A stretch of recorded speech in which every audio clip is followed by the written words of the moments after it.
গাড়ি তুলতে হবে, তাই আমি বাহুবলীর মতো গায়ে বল দেখে তুলে দিলাম। তারপর মিস্ত্রি বলতে নামাও, তুমি নাহলে গাড়ি উল্টে ফেলবে। দেখো আমার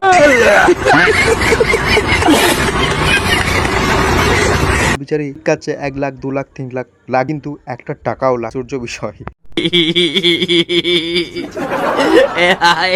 দেখুন আমার ল্যাম্বরগিনিটা দাঁড়িয়ে আছে, গতকাল থেকে একটু সমস্যা করছে, তাই গ্যারেজে নিয়ে যাচ্ছে, কি হয়েছে না হয়। তখনই আমার এক বন্ধু এসে বলল আজকে আমি তোর ল্যাম্বরগিনিটা চালাবো। আমি তখন বললাম ঠিক আছে চালা। তারপরে ব্যাক করে নিয়ে সোজা রওনা দিলাম গ্যারেজের পথে।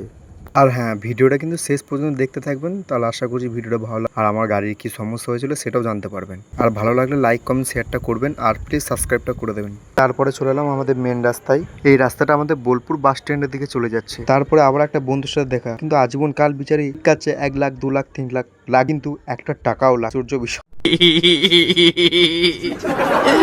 তারপর চলে এলাম Bolpur Jammuni bus stand. Jammuni bus stand পেরিয়ে একটুখানি গিয়ে নেতাজি মার্কেট বলে পড়বে, সেই নেতাজি মার্কেটে কিন্তু ভিতরে ঢুকে যেতে হবে। নেতাজি মার্কেট ঢুকে গেছি এখন আমি। এরপর গাড়ির কি হলো কি সমস্যা হলো জানতে হলে পুরো ভিডিওটা শেষ পর্যন্ত দেখুন।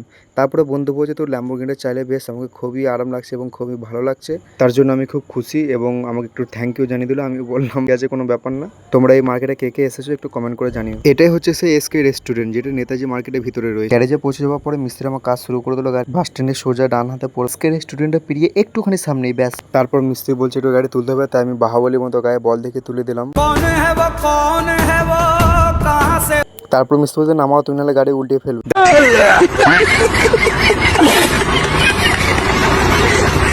দেখো আমার ল্যাম্বরগিনিটাও ইশারা করে বলছে যে তোমার ভিডিওতে সবাই দেখছে, কিন্তু লাইক কমেন্ট শেয়ার করছে না, সাবস্ক্রাইব করছে না। প্লিজ আমার ল্যাম্বরগিনির জন্য সাবস্ক্রাইব করে দিন। আমার গাড়ির মেন সমস্যাটি হচ্ছে যে পিছনের চাকার ব্রেকটা এবং ব্যারিংটা একটু গ্রিজ করালাম। তো লাস্টে ভিডিওটা দেখো কত সুন্দর লাগছে।